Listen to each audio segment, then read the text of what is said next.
২৪-এর গণ-অভ্যুত্থানের পর দেশের মানুষ নানা প্রত্যাশা ও আকাঙ্ক্ষা নিয়ে রাষ্ট্র সংস্কারের দাবি তুলেছিল।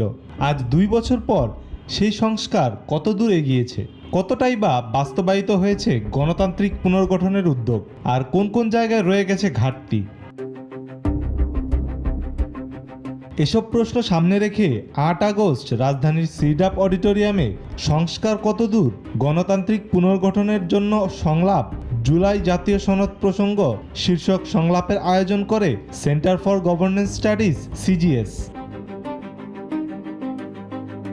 সংলাপের শুরুতেই সংস্কার প্রক্রিয়ার গণতান্ত্রিকতা এবং রাজনৈতিক অংশগ্রহণ নিয়ে প্রশ্ন তোলেন সিজিএস এর সভাপতি জিল্লুর রহমান।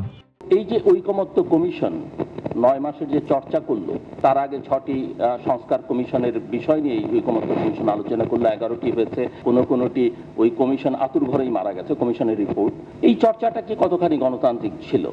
বাংলাদেশে নিবন্ধিত রাজনৈতিক দলের সংখ্যা কত, আর এই আলোচনায় কতগুলো রাজনৈতিক দল অংশ নিয়েছিল? সংলাপে শুধু সংস্কারের ঘোষণা নয়, এর বাস্তবায়ন এবং রাজনৈতিক দলগুলোর প্রতিশ্রুতির ধারাবাহিকতা নিয়ে প্রশ্ন তোলেন সংসদ সদস্য তাসমিয়া প্রধান। জুলাই গণঅভ্যুত্থানের পর তৈরি হওয়া সংস্কারের আকাঙ্ক্ষা কতটা বাস্তব রূপ পেয়েছে, সেই প্রশ্ন উঠে আসে তার বক্তব্যে। এই যে জুলাই সনদটা বাস্তবায়ন হবে কিভাবে, এটা একটা অধ্যাদেশ জারি হলো এবং সব ঠিক করা হলো। এটার পরে গণভোট অনুষ্ঠিত হলো ন্যাশনাল ইলেকশনের দিন, এবং দেশের ৭০% মানুষ, প্রায় ৭০% এই হ্যার পক্ষে রায় দিলেন।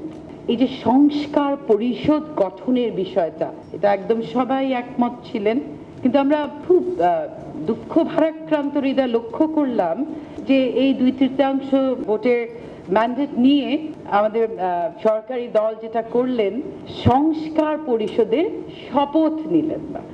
সংস্কারের অন্যতম গুরুত্বপূর্ণ ক্ষেত্র হিসেবে রাষ্ট্রের মৌলিক প্রতিষ্ঠানগুলোর পরিবর্তনের কথা বলেন আন্তর্জাতিক অপরাধ ট্রাইব্যুনালের সাবেক চিফ প্রসিকিউটর মোহাম্মদ তাজুল ইসলাম। তার মতে জুলাই সনদ ও গণভোটের মাধ্যমে জনগণের যে মতামত প্রকাশ পেয়েছে সেটিকে উপেক্ষা করার সুযোগ নেই।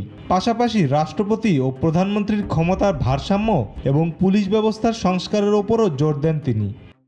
সংবিধান বলছে যে সকল ক্ষমতার উৎস হচ্ছে আমাদের জনগণ, আর্টিকেল 7, এবং জনগণের ইচ্ছা এবং অভিপ্রায়ের পরম বহিঃপ্রকাশ সেটা হচ্ছে সংবিধান। তার মানে মূল ক্ষমতাটা জনগণের, তার ইচ্ছাটার নাম হচ্ছে সংবিধান। এখন জনগণ প্রথমত জুলাই সনদের মাধ্যমে সর্বদলীয় আকাঙ্ক্ষা, যে সর্বদলীয় ঐক্যমত্য, সেটা একটা আকাঙ্ক্ষার বহিঃপ্রকাশ, আর একটা ফার্দার ভ্যালিডেশন হলো গণভোটের মাধ্যমে। তাহলে রাষ্ট্রের মালিক বলছে যে এই সংবিধানের আমি নেসেসারি পরিবর্তন চাই। এখন আপনি যদি বলেন যে আমি এই কারণে মানব না, ওই কারণে মানব না, সেটা ডাইরেক্টলি আপনি জনগণের যে ম্যান্ডেট, আকাঙ্ক্ষা, এটার সাথে আপনি কন্ট্রাডিক্ট করছেন। আমি আর অন্য শব্দগুলো ব্যবহার করছি না। সংস্কার নিয়ে আলোচনায় রাজনৈতিক সহনশীলতা, গণতান্ত্রিক চর্চা এবং সংসদের কার্যকর ভূমিকার প্রসঙ্গ উঠে আসে সংলাপে। সংসদ সদস্য ব্যারিস্টার জহরত আদিব চৌধুরী বলেন, জনগণের আকাঙ্ক্ষার মধ্যে দুর্নীতি, বেকারত্ব, পরিবেশগত চ্যালেঞ্জ এবং গণতান্ত্রিক চর্চার মতো বিষয়গুলো গুরুত্বপূর্ণ। অর্থনীতি, বেকারত্বের কথাও এসেছে। বেকারত্বের অবস্থা যা তা, আমাদের পরিবেশগত যে চ্যালেঞ্জেস আছে, মানুষ ট্যাক্স দিচ্ছে না, অনেক অনেক সমস্যায় জর্জরিত এই দেশ।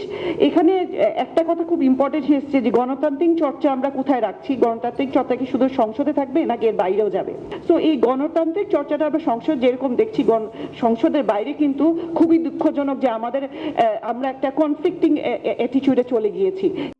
সংলাপে পুলিশ সংস্কার, স্থানীয় সরকার শক্তিশালীকরণ, নারীর রাজনৈতিক অংশগ্রহণ, সংসদে বিরোধী মতের সুযোগ, দুর্নীতি ও আইনের শাসন সহ বিভিন্ন বিষয়েও আলোচনা হয়। এতে শিক্ষক, আইনজীবী, রাজনীতিবিদ, সাংবাদিক ও বিভিন্ন পর্যায়ের নীতি নির্ধারকরা অংশ নেন।